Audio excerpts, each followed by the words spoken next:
juntos, reunidos em nome do Cristo, buscando os seus ensinamentos, é muito bom.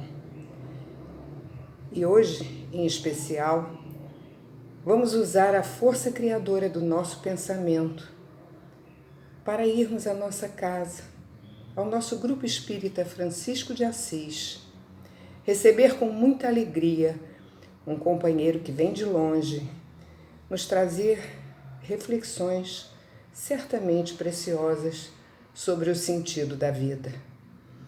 Eu estou falando de Lutênio Faria, que é presidente da Associação Espírita Consolação e Vida da cidade de Águeda, em Portugal.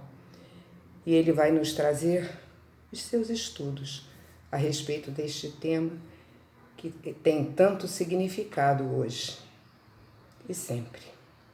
Mas antes, vamos à leitura de um texto do livro Momentos de Meditação, de Joana de Ângeles, pela psicografia de Divaldo Pereira Franco, que tem o título O Significado da Vida. Na grande mole humana, cada pessoa dá à vida um significado especial. Esta objetiva a aquisição da cultura. Essa busca o destaque social, aquela anela pela fortuna. Estoutra demanda o patamar da glória. Uma quer a projeção pessoal, outra anseia pela construção de uma família ditosa, cada qual empenhando-se mais afanosamente para atingir o que estabelecer como condição de meta essencial. Tal planificação, que varia de indivíduo, termina por estimular a luta, a competição insana, ao desespero. Conseguindo, porém, o que significou como ideal, ou reprograma o destino, ou tomba em frustração, descobrindo-se irrealizado ou vítima de saturação do que haja conseguido sem planificar-se interiormente.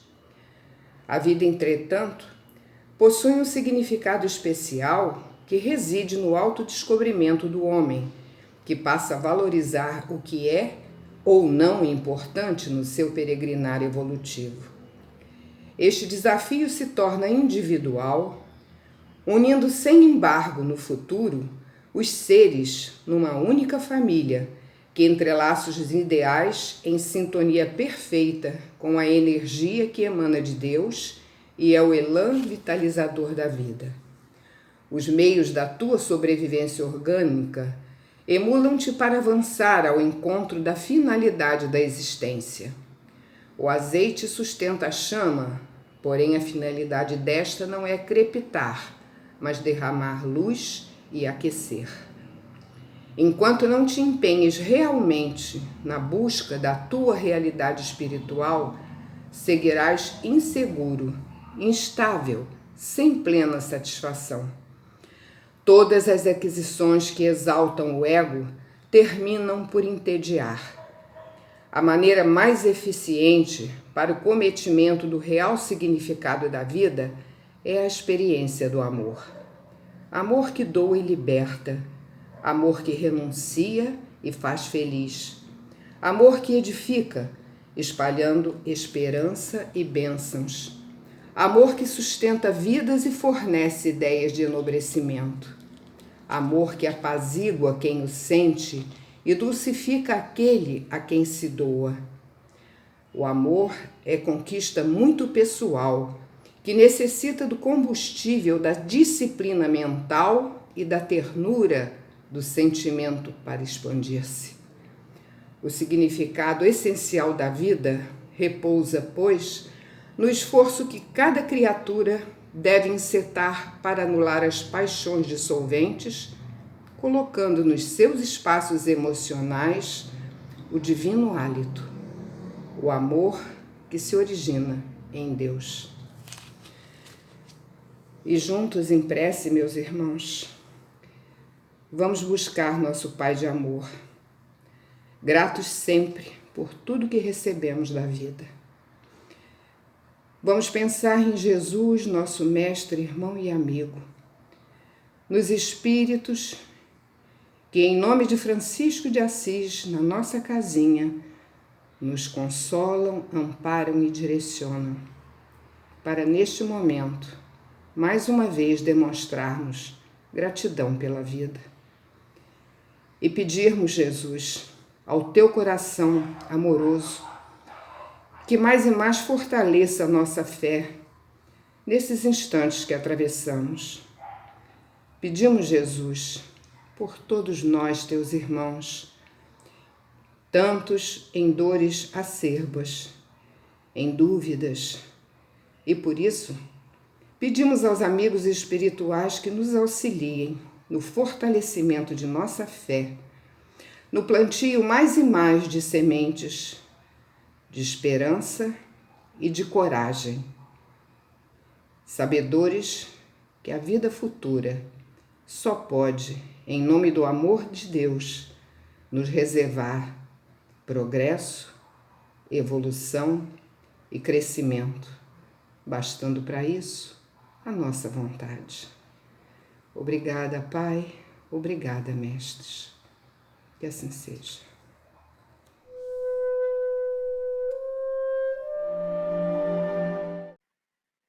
Caros amigos, amigas, companheiros do Grupo Espírita Francisco de Assis, antes de mais, o meu agradecimento por essa oportunidade de aqui estar, procurando trazer um pouco mais dessa mensagem consoladora da doutrina espírita.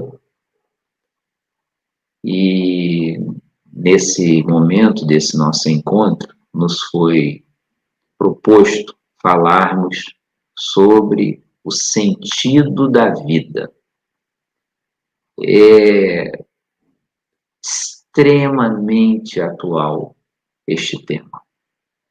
O sentido da vida, o objetivo da vida, a razão de existir.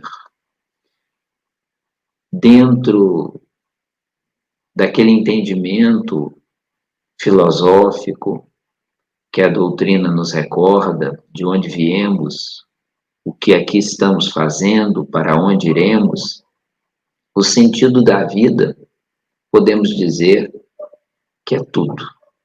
É o que dá valor, é o que dá razão de existir, razão de viver. E para começarmos abordando esse tema e permitir a nossa compreensão, nós fomos buscar, naturalmente, os princípios básicos da doutrina espírita. Entendemos que aqueles que estão nos ouvindo, nos acompanhando, poderão já serem confrades espíritas, companheiros espíritas, mas também poderão estar nos ouvindo pessoas que não se consideram espíritas ou apenas se consideram simpatizantes das ideias espíritas, e nós vamos recordar aqui os princípios básicos da doutrina espírita. E explica-nos a doutrina que, dentro dos seus princípios, nós temos aí os 5 principais: a existência de Deus, a imortalidade da alma, a comunicabilidade dos espíritos, a reencarnação e a pluralidade dos mundos habitados. Quando vamos nos debruçar sobre esses princípios básicos da doutrina espírita, nós encontramos claramente aqui, acerca da vida, no seu primeiro princípio básico, na existência de Deus, porque nós estamos falando de quem? Estamos falando no Criador da vida, no Criador de todos os seres vivos, no Criador de tudo aquilo que o homem não criou. Quando avançamos e compreendemos a imortalidade da alma, estamos dentro de uma conceituação também de vida, ou seja, a vida, sendo compreendida no período de tempo do berço ao túmulo, ela tem, na imortalidade da alma, uma compreensão mais alargada, porque ela precede o nascimento no berço e avança além da morte, da desencarnação. A vida tem essa extensão, tem essa largueza para a nossa compreensão. Automaticamente, se a alma prossegue a sua existência, baseada na imortalidade da alma, segundo a doutrina espírita, né, pode haver aí a comunicabilidade dos espíritos, ou seja, o intercâmbio entre aqueles que estão no mundo terreno e aqueles que se encontram no mundo espiritual. Aqueles que se encontram do lado da vida terrena e aqueles que se encontram do lado da vida espiritual.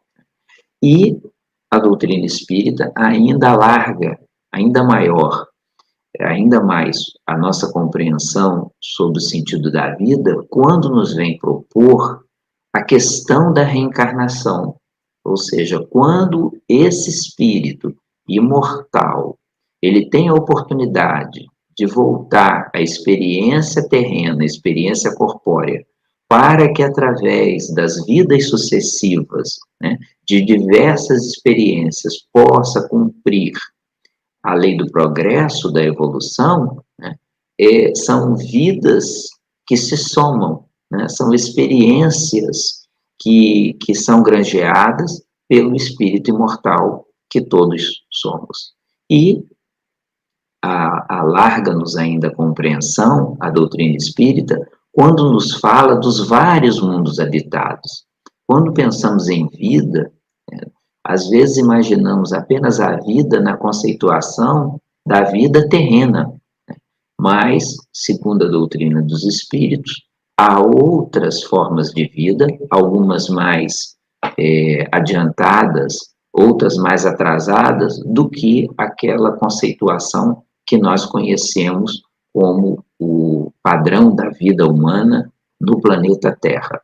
Então, nesse conceito da vida, a doutrina espírita nos propõe que o sentido da vida é a nossa progressão, o nosso progresso, a nossa evolução no sentido de aperfeiçoamento, no sentido de melhoramento.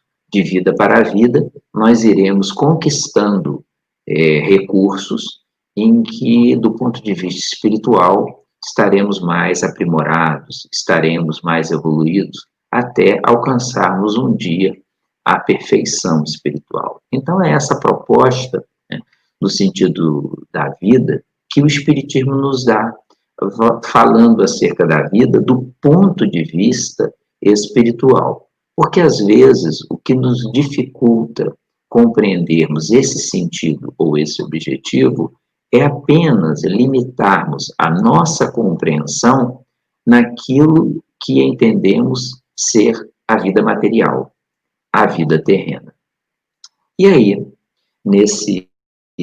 dentro dessa proposta, nós vamos recordar o codificador da doutrina espírita, Allan Kardec, quando ele também teve a oportunidade de questionar isso junto aos benfeitores espirituais.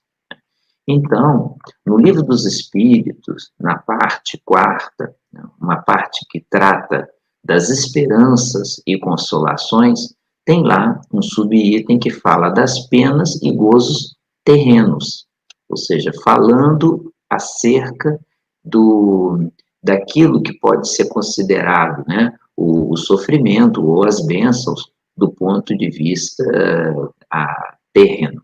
E há um tópico muito interessante que fala sobre desgosto da vida, né, e suicídio. A nossa proposta hoje aqui é abordarmos, sobretudo, o desgosto da vida, né, o desinteresse pela vida, aquilo que nós podemos dizer, o deixar estar, né? A pessoa, às vezes, ela vive por viver, faz as coisas por fazer, mas não coloca naquilo que faz, na maneira pela qual ela se encontra na vida, interesses, ou gostos, sentidos. Então, na pergunta de número 943 de O Livro dos Espíritos, nós encontramos aquilo que Allan Kardec interrogou aos benfeitores espirituais, da seguinte forma: de onde nasce o desgosto da vida, que sem motivos plausíveis se apodera de certos indivíduos? É uma pergunta com mais de 150 anos, mas de uma atualidade extraordinária. Por quê?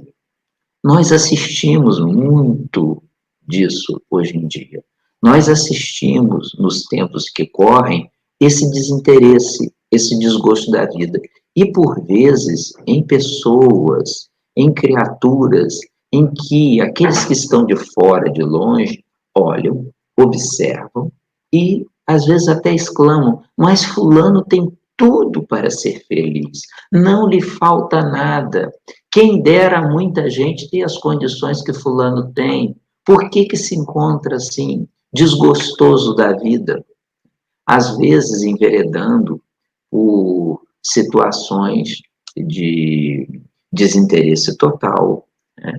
Uma certa indiferença para com outros seres, para com outras necessidades, às vezes deprimindo-se, às vezes entristecendo, às vezes desligando-se das necessidades da vida. E algumas pessoas, por vezes até, enveredam em caminho por processos demenciais, de redução das suas capacidades psíquicas, mentais, cognitivas, né, fruto dessa forma, desta maneira de estarem na vida. Então, os espíritos responderam assim a Allan Kardec. É isso que podemos acompanhar aí no nosso painel. Efeito da ociosidade, da falta de fé e também da saciedade. Quando Kardec pergunta isso aos sábios espíritos, de onde nasce o desgosto da vida, que sem motivos plausíveis, aparentes, se apodera de certos indivíduos, aí se encontra a resposta. E ela é complementada no parágrafo seguinte, dizendo assim: para aquele que usa de suas faculdades com fim útil e de acordo com as suas aptidões naturais, o trabalho nada tem de árido e a vida se escoa mais rapidamente. Ele lhe suporta as vicissitudes com tanto mais paciência e resignação, quanto obra com o fito da felicidade mais sólida e mais durável que o espera. Ao estarmos diante dessa resposta dos benfeitores espirituais, muitos de nós poderão afirmar que não se enquadram nessa condição, né? Porque não são pessoas ociosas, alguns até alegarão que são até muito ocupadas, são pessoas de fé, né? Têm a sua crença, e que também não são pessoas que estejam saciadas, que estejam abastadas de tudo. Mas nós vamos ver esses detalhes um pouquinho mais à frente, cada uma dessas respostas que os benfeitores nos trazem, mas nós podemos desde já, né, com a complementação da resposta dos espíritos superiores, né, compreender que para aquele que usa de suas faculdades com fim útil, então nós encontramos aqui a chamada de atenção de que as nossas faculdades, os nossos dons, os nossos talentos, as nossas possibilidades, potencialidades, e de acordo com as suas aptidões naturais, ou seja, ninguém nos pede a mais do que aquilo que nós já temos. O trabalho nada tem de árido Por quê?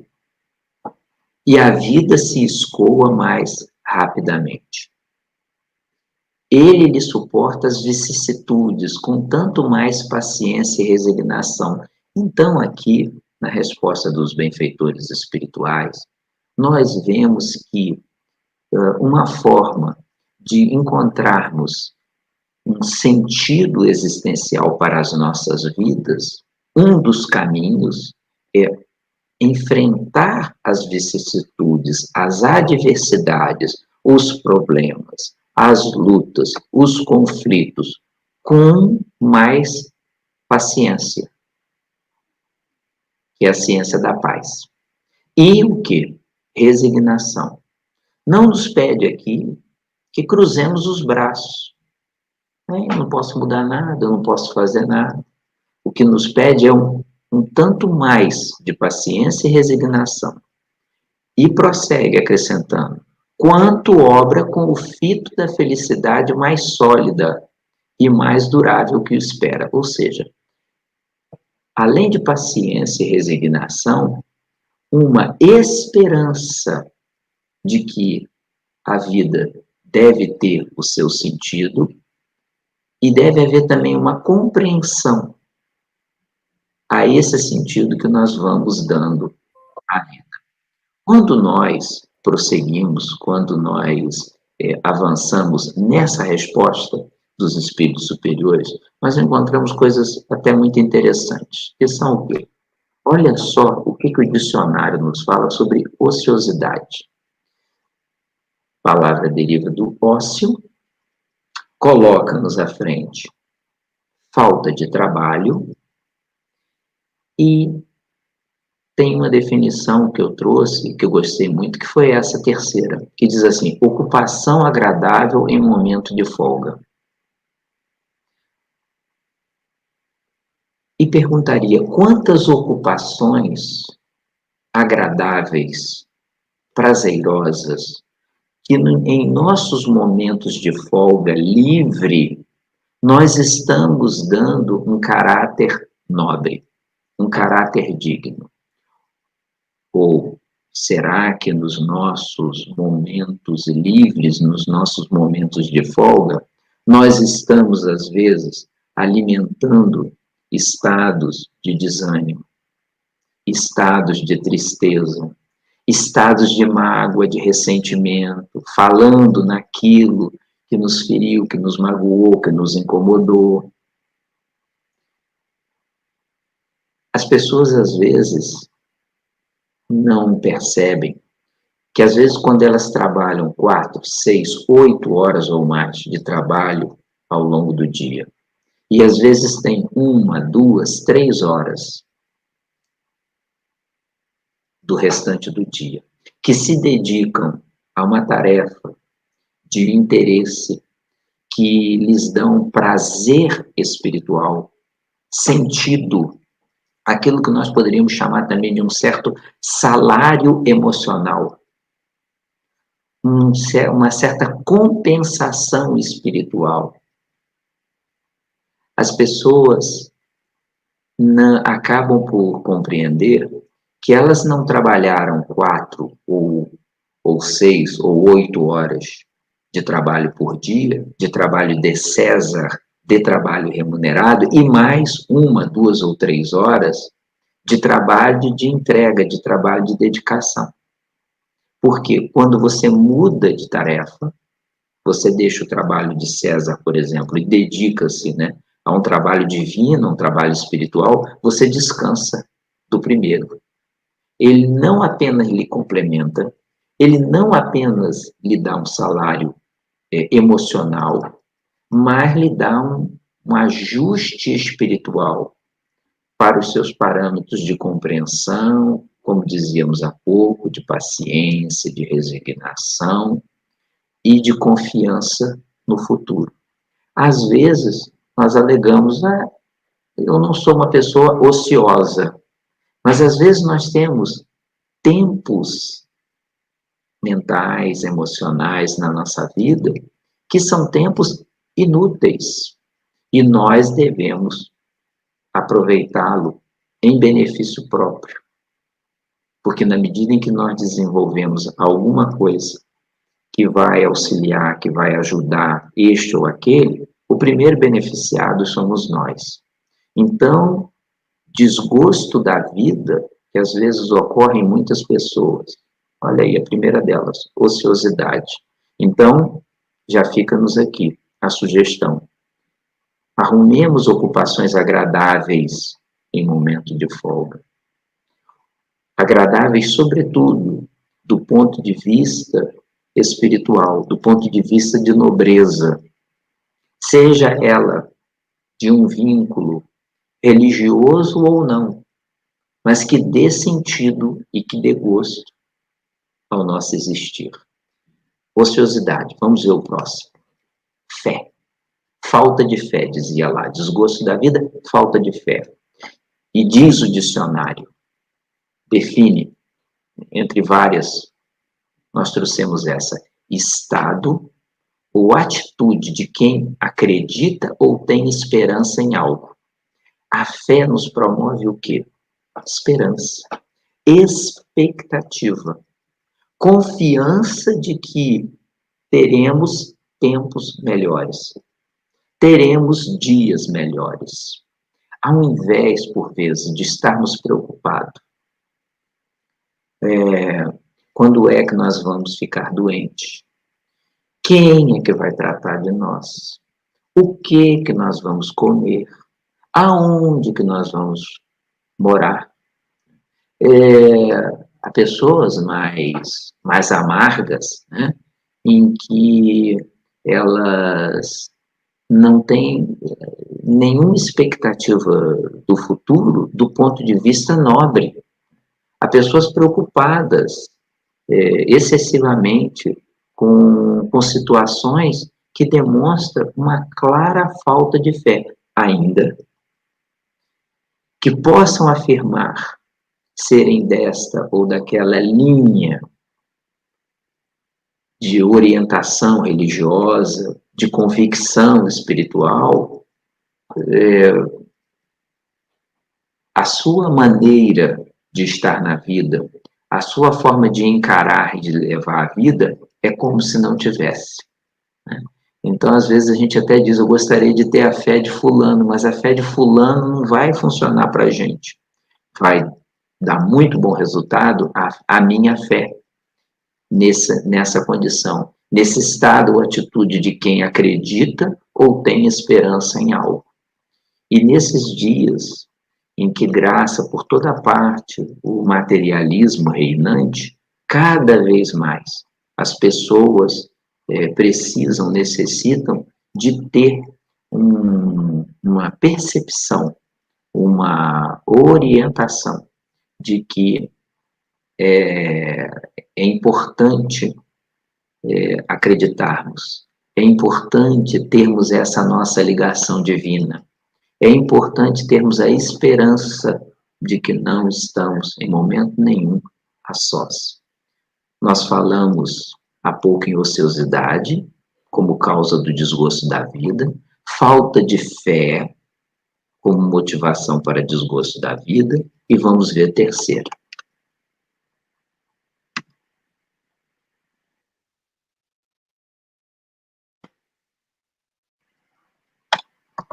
Pronto, a saciedade, né? A saciedade, uma das definições, né, é o fastio, né? É estar saciado. Ai, comi tanto, estou tão cheio, estou saciado. Mas um outro sinônimo de saciedade é aborrecimento. Nós estamos aborrecidos. Nós estamos insatisfeitos. Já observaram como que, por vezes, nós dizemos, eu tenho tudo e não tenho nada? Ou eu tenho tudo para ser feliz, mas eu não consigo porque mas nada me chega. Ou eu começo, aquilo me dá algum entusiasmo, me desperta algum interesse, mas daqui a pouco eu desisto. daqui a pouco eu já estou saturado. Isso é uma das características, às vezes, de espíritos que precisam amadurecer mais, que é a capacidade de estarem satisfeitos com aquilo que realizam, com aquilo que fazem, com aquilo que têm.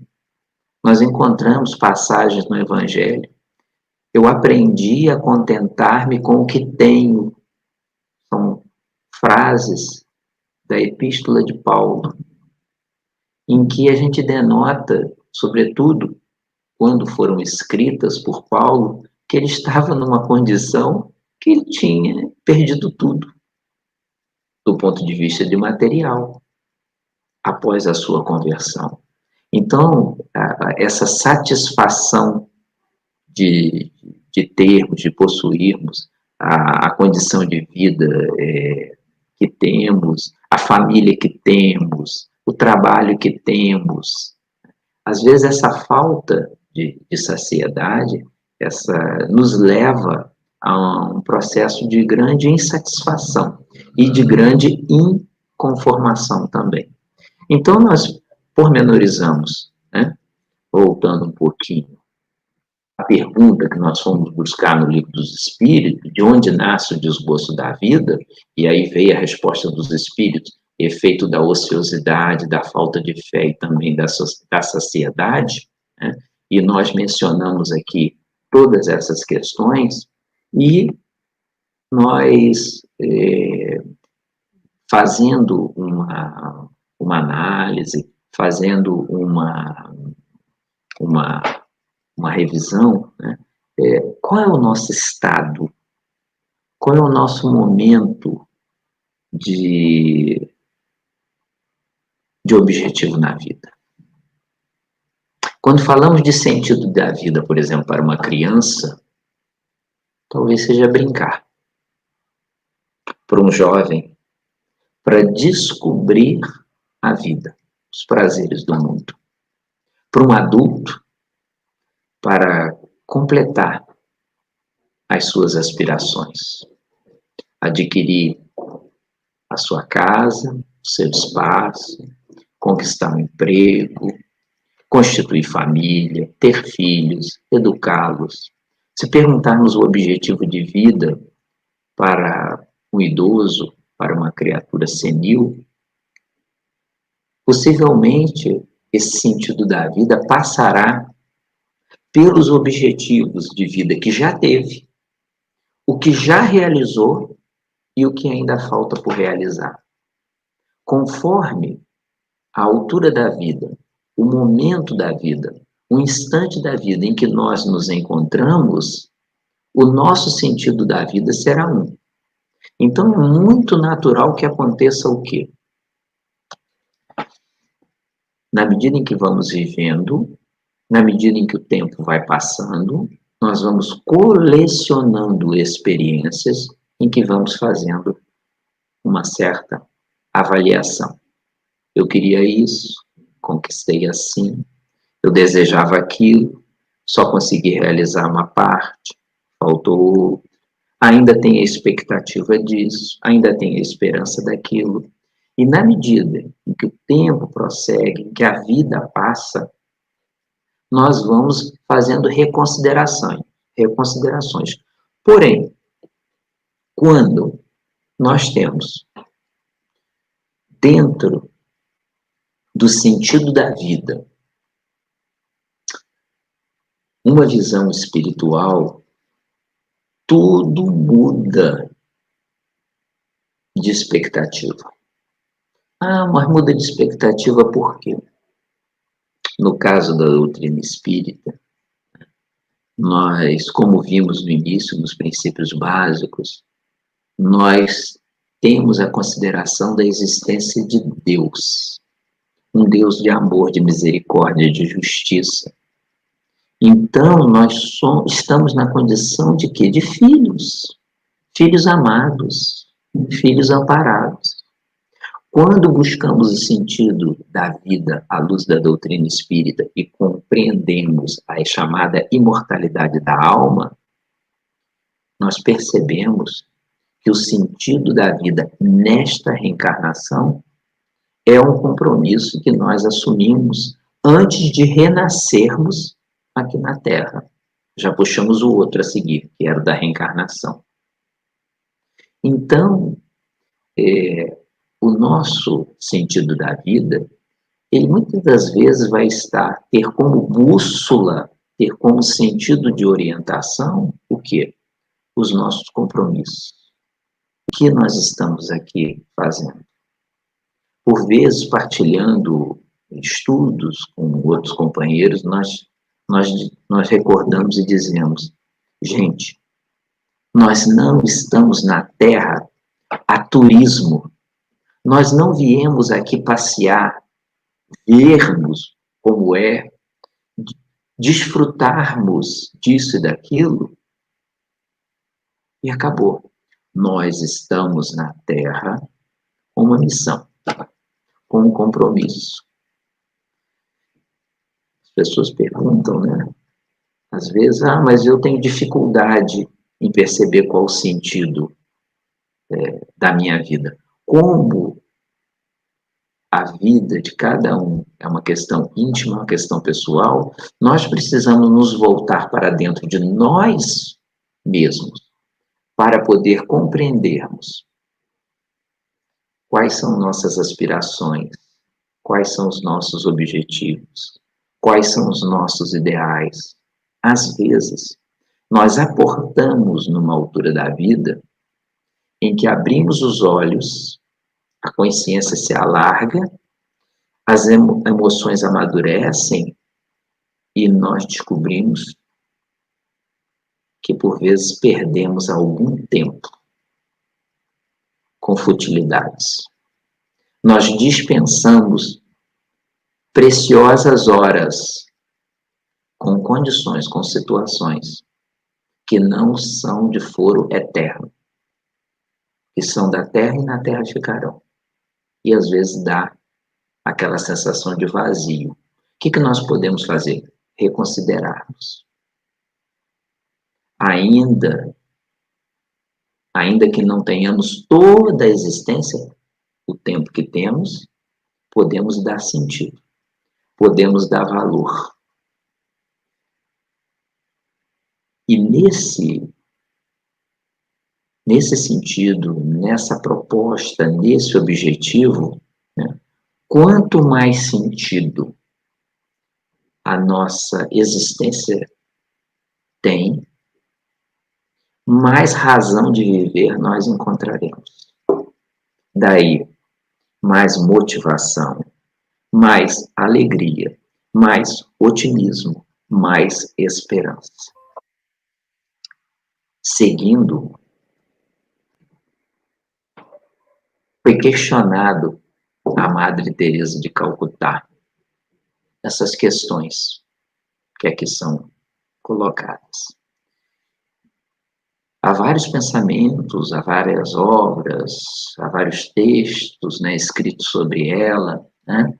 Uma missionária do bem fundou a Ordem das Missionárias da Caridade, bastante conhecida, o trabalho de Madre Teresa de Calcutá, e foram colocadas questões para ela muito simples e que às vezes poderiam ser colocadas para cada um de nós. Poderia ser colocado para mim, poderia ser colocado para você, né? Na tua opinião, no teu entendimento. O que você considera a distração mais bela? Cada um de nós poderia ter a resposta, talvez até na ponta da língua. Eu gostaria de realizar aquela viagem que ainda não fiz. Eu gostaria de ter a oportunidade de me entreter com isso, com aquilo. Se nos questionasse o que nos faz mais feliz, talvez nós né, considerássemos assim, o que me faria mais feliz seria ver a família toda unida. E às vezes nós temos uma partilha familiar que não é assim tão harmoniosa, às vezes até com situações áridas, difíceis. Se nos perguntasse qual é o melhor remédio, e nós diríamos assim, ter saúde, ter a cura para isso, ter a cura para aquilo. Mas Madre Teresa de Calcutá, ela dá uma resposta de acordo com o seu nível de compreensão e de evolução espiritual. Para aqueles que não sabem, a Madre Teresa de Calcutá inicialmente fazia parte da Ordem das Irmãs do Loreto. E ela foi colocada na cidade de Calcutá, onde durante muito tempo dirigiu uma escola, um trabalho notável, até que quando ela já tinha atingido um determinado patamar dentro da instituição de que participava, certa feita ela descreve que no momento de recolhimento ela recebeu um chamado divino de que pudesse servir a Jesus. As pessoas não entenderam muito bem, porque a vida dela toda, por inteira até ali, já era uma vida de serviço a Jesus. E ela depois explica que seria uma vida de serviço a partir daquele momento, fora das portas da instituição religiosa de que ela participava, ou seja, a partir dali ela iria desenvolver uma proposta de viver na rua, no meio deles, né? E aí ela começou um trabalho revolucionário que veio a, a ser conhecido em todo o mundo. E ela aí deixa-nos a compreender como que uma vida com tanto sentido, sendo já uma mulher madura e experiente, em determinado momento, ela faz uma ressignificação do sentido da sua vida e passa a viver nas miseráveis ruas da cidade de Calcutá. Cristã, após a sua partida, foi muito mais recordada e chorada do que muitos outros religiosos, políticos e criaturas da sua época, por aqueles que a conheciam. E quando questionada, Madre Teresa de Calcutá, a distração mais bela. E ela respondeu, que mais faz feliz? Ser útil aos demais. Madre Teresa de Calcutá, qual o melhor remédio? O otimismo. Então, que nós possamos ficar dentro desse verdadeiro convite para fazermos da nossa vida um trabalho de paz, de entrega e dedicação à própria vida. Muitas das vezes a nossa vida valerá pela influência, pelo peso e pelo amor que nós exercermos junto de outras vidas. Então, que nós possamos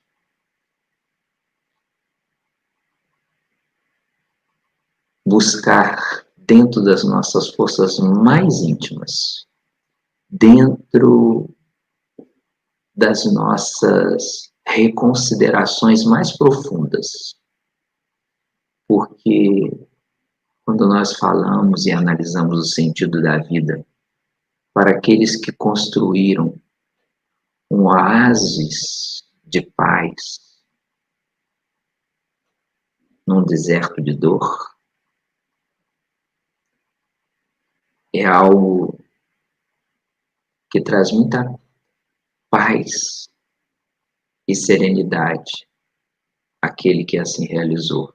Mas quando a nossa vida tem trechos, tem momentos, tem segmentos, que se fosse hoje, nós já não faríamos assim. Se fosse agora, nós já não teríamos agido dessa ou daquela forma. Mesmo assim, a sua vida, a nossa vida, tem um valor fundamental e que nós podemos e devemos oferecê-la em homenagem a Deus, a Jesus ou a qualquer outro ser nobre que nós entendemos que a devemos oferecer. A vida é o maior patrimônio que nós temos em nossas mãos. Então vamos dignificá-la, enaltecê-la, iluminá-la, ou seja, justificando a razão de aqui retornarmos a esse planeta belíssimo, sublime, que é o planeta Terra, para sermos os obreiros, para sermos os servidores da luz e do bem, onde quer que possamos estar. Apesar das dificuldades, das dores, e talvez seja esse o maior motivo para o sentido das nossas vidas. Se não podemos resolver, ao menos vamos tentar minimizar, porque nesses tempos de transição planetária, somos todos importantíssimos para Deus e para a vida. Vamos fazer então a nossa prece de encerramento.